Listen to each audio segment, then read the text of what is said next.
सफलता के प्रतीक हैं। क्यों? प्रिय स्वजनों, 6 लक्षण हैं श्री हनुमान जी के, जो इस हनुमान चालीसा में हमें दिखाई पड़ेंगे, जिसके कारण हनुमान जी हमेशा सफल होते हैं। सदा सफल हनुमान, ऑलवेज सक्सेसफुल। पहला लक्षण है उनका, और ये सारी बातें हमें हनुमान चालीसा से सीखनी है। पहला लक्षण है प्रसन्न मन। खाने पीने के बाद इसको 2 चम्मच लेंगे, 2 दिन के श्री हनुमान जी आप देखोगे सुबह शाम तो बहुत प्रसन्न होते हैं। श्री हनुमान जी का मुखारविंद आपको कभी भी उदास नहीं दिखेगा। इज नेवर इन डिप्रेशन, प्रसन्न।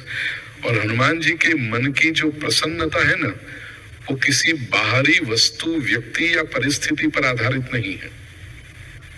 हम भी कभी प्रसन्न हो जाते हैं, टेस्टी फूड मिल जाए, जैसा आपको 9 बजे मिलेगा, रोज मिलेगा तो हो जाते हैं हम प्रसन्न। कोई परिचित व्यक्ति मिल जाए बहुत समय के बाद, ओहो हमारे बेंगलोर वाले रमेश भाई, तो ऐसा लग जाए तो प्रसन्नता हो जाती है। हमारे रमेश भाई बेंगलोर से आए हैं, इज एक्चुअली हियर। बेंगलोर का मेरा घर जो मैं कहूं, सेजपाल फैमिली, तो बहुत समय के बाद जब हम मिले तो प्रसन्नता होती है हमें। ऐसी कोई परिस्थिति में हम आ जाएं तो प्रसन्नता होती है। श्री हनुमान जी के मन की प्रसन्नता कोई बाहरी वस्तु, व्यक्ति या परिस्थिति पर आधारित नहीं है। प्रसन्नता श्री हनुमान जी के मन का स्थायी भाव है। वो हमेशा प्रसन्न नहीं रहते, ये उनका स्वभाव है। प्रिय स्वजनों, भक्तों के जीवन के चरित्र का आप अभ्यास करोगे तो पता चलेगा कि भक्त एक ऐसी स्थिति में होते हैं। ऐसा नहीं कि भक्तों के जीवन में एडवर्सिटी नहीं आती, ऐसा नहीं कि भक्तों के जीवन में चैलेंजेस नहीं आती, फिर भी भक्त हमेशा प्रसन्न रहेंगे। मीराबाई ने गाया, राम राखे एम उद्धव जी, हमें तो चिट्ठी ना चाकर चाहिए। कोगरी खावा ने, बोलो, वो तो मीरा कहती है, आप क्या कहते हो? कोई दिन खावा ने एंची लाडास तो कोई दिन सीरियल ने दूध पण खाइए। मारा राम राखे एम।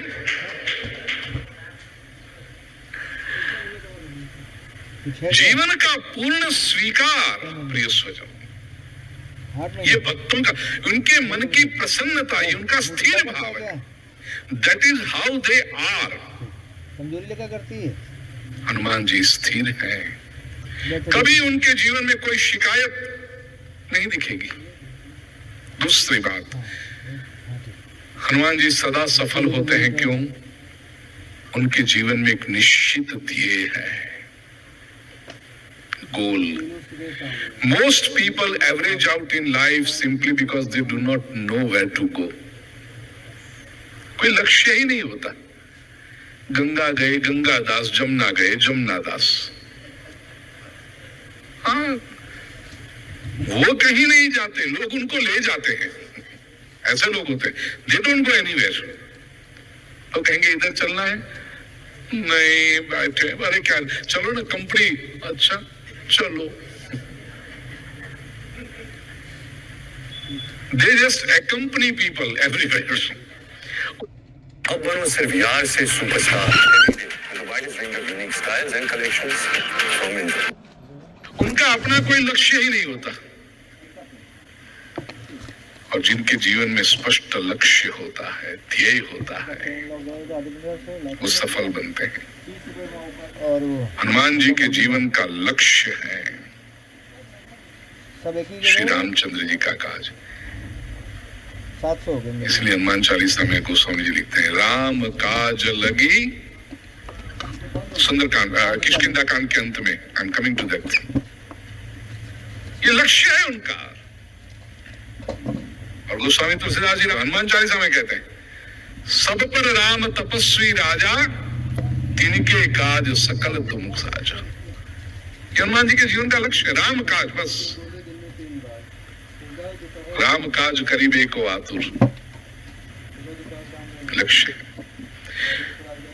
तीसरी बात, हनुमान जी प्रसन्न है, सफल है, क्यों? चैलेंजेस को स्वीकार करते हैं। जो व्यक्ति चैलेंज में कंफ्यूज हो जाए, अपसेट हो जाए, एस्केपिस्ट बन जाए, भाग जाए, वो भागने वाले लोग सच पूछो तो सफलता से दूर भाग रहे हैं। A person going away, running away from challenge is basically running away from success. क्योंकि प्रत्येक चैलेंज, जीवन की प्रत्येक एडवर्सिटी आपको स्ट्रांग बनाती है, वाइज बनाती है और जीवन की प्रगति में एक कदम आगे बढ़ाती है। उसी से आप भाग गए, सफलता से भागते हैं लोग। हनुमान जी चैलेंज का स्वीकार करते हैं। चौथी बात, हनुमान जी सफल हैं, सक्सेसफुल हैं, क्यों? उनका चौथा गुण है, लाक्षणिकता उनकी है नम्रता, ह्यूमिलिटी। वो भी चलेगी एक दवा और। हनुमान जी जैसा नम्र कोई भक्त आपको नहीं। देखिए, जब भी उनका स्वरूप देखोगे ना, श्री रामचंद्र जी के चरणों में मस्तक झुकाए, प्रणाम किए हुए, ऐसे ही हनुमान जी दिखेंगे। वो स्वयं कितने बलवान हैं, स्वयं कितने बुद्धिमान हैं, बात बंद कर देंगे, फिर भी शरणागत, नम्र। दवा 2 दिन की बना और क्या सुंदर का, रामचंद्र जी के सम्मुख तो नम्र होते हैं हनुमान जी, लेकिन जो राम जी के भक्त हैं, ऐसे अन्य वानरों के सामने भी हनुमान जी नम्र होते हैं। He was selected for such a great task. Lanka में जाकर सीता जी को ढूंढना, राम जी की मुद्रिका देना और उनको ढाढ़स बंधाना कि हम आ रहे हैं। कोई नहीं कर सकता था वो काम। सबने कह दिया हम तो नहीं जा सकते, 100 योजन का समंदर कौन लांघेगा, कौन जा सकेगा। वो काम के लिए श्री हनुमान जी के सिलेक्शन किया गया, लाखों वानरों में एक बन के। फिर भी कोई एरोगेंस नहीं हनुमान जी में। वहां जाते समय श्री हनुमान जी ने सबको प्रणाम किया।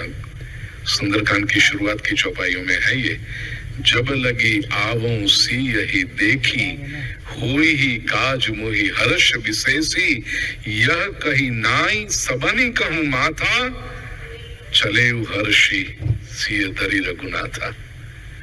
यह कही नाई सबनी कहूं, जो लोग ये नहीं कर सकते हैं काम, ऐसा काम करने के लिए श्री हनुमान जी चले हैं। जिन लोगों ने कह दिया कि हम तो नहीं कर सकते, उनको भी मस्तक झुका करके, सिंपल भाषा में कहूं तो they were failures and Hanuman ji is chosen one, the selected one। समझ लीजिए आपकी ऑफिस में कोई ऐसा प्रोजेक्ट हो और बॉस कहे कि कौन करेगा, बाकी सब कहेंगे नहीं नहीं हमें टाइम नहीं है, वी कैन नॉट, हम नहीं कर पाएंगे, we are not capable, we are not competent enough. ये सब करके सब लोग हुए और आप कहो कि चलो मैं करूंगा। उस समय जो लोग नहीं कर सकते थे, उनके सामने आप हम्बल हो सकते हो। And when you are assigned this project, you are made in charge of that project, उस समय आप उसके सामने कैसे देखोगे? यूं देखोगे।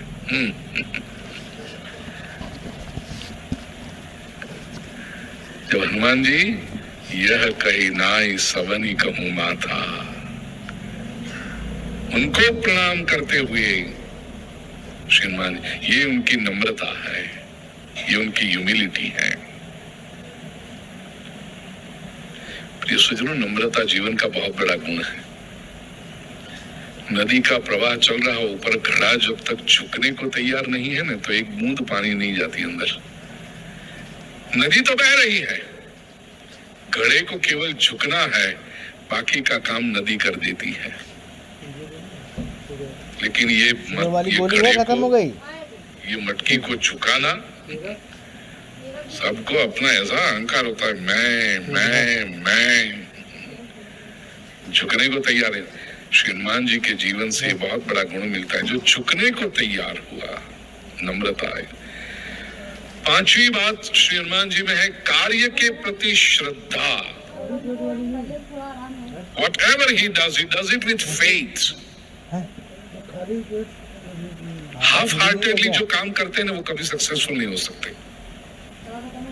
कंपल्शन से कि क्या करें, करना पड़ता है, ये करना पड़ता है वाले लोग केवल ड्रजरी करेंगे, मजदूरी करेंगे। कार्य के प्रति श्रद्धा है। भगवत गीता की परिभाषा में कहूं तो इसको कहते हैं स्वधर्म। पानी वो मत दीजिए, पानी घोल वाला स्वधर्म का अर्थ कोई लिबरलाइज रिलीजन मत समझना, हिंदू मुस्लिम सिख ईसाई मत समझना। स्वधर्म का अर्थ है your potential, your inner built in programme.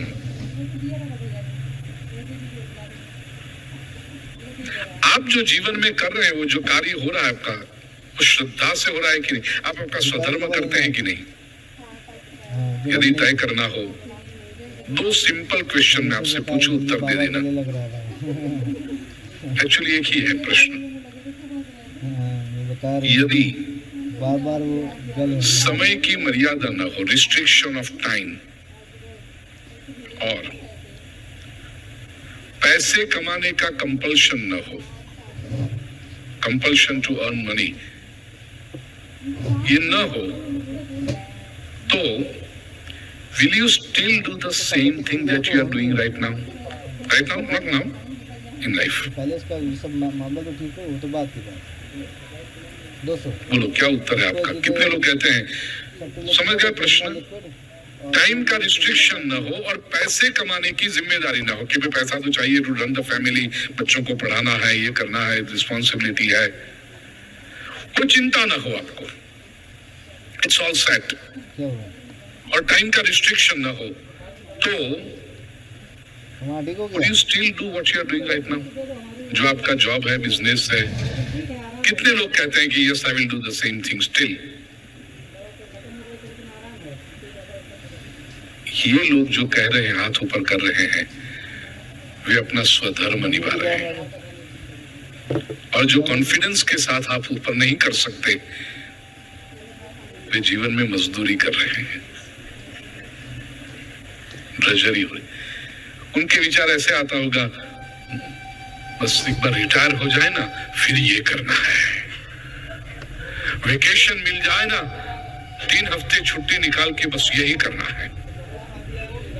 तो वो आपका करना कुछ अलग है, that you really wish to do, that you really enjoy doing, that gives you a sense of fulfillment, वो कुछ अलग है। और आप कर रहे हो, poor you, कुछ अलग हो रहा है। You're not the same person every day. Your investment preferences can change. शास्त्र की परिभाषा में कहूं तो इसका अर्थ है कि आप स्वधर्म में नहीं हो। कॉर्पोरेट लैंग्वेज में जब कहूं तो आपको जॉब सेटिस्फेक्शन नहीं है, आप कर रहे हो क्योंकि करना पड़ रहा है।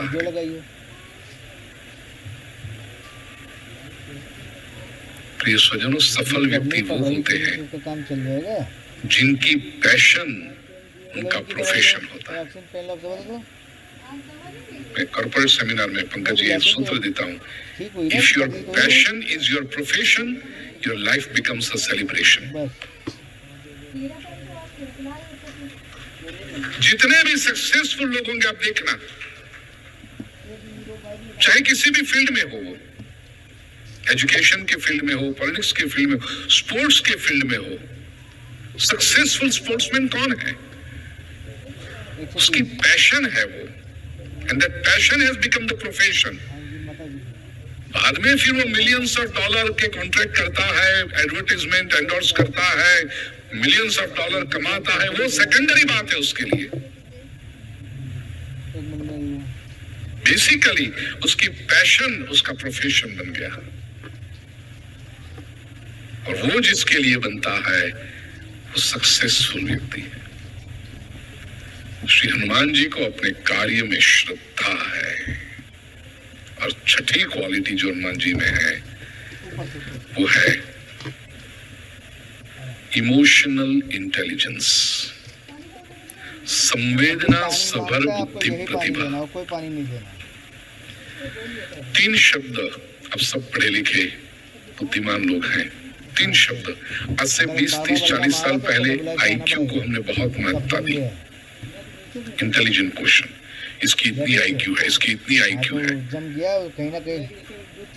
बाद में एक समय आया, केवल आईक्यू हाँ, तो बलगम निकल रहा है इज फिर नॉट सफिशिएंट।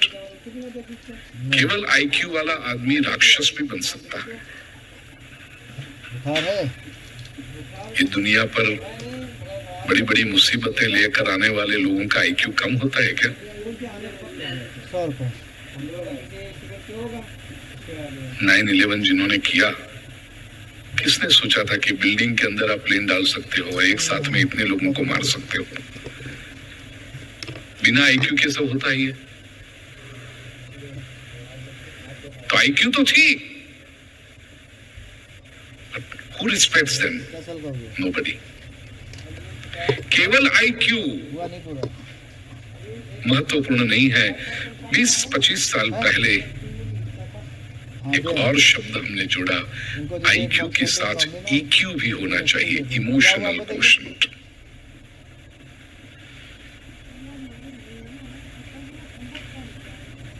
ग्रीक फिलोसोफर प्लेटो ने 2500 वर्ष पहले कहा, all learning has an emotional base, otherwise that learning can spoil the person. Emotional base होना चाहिए उसका।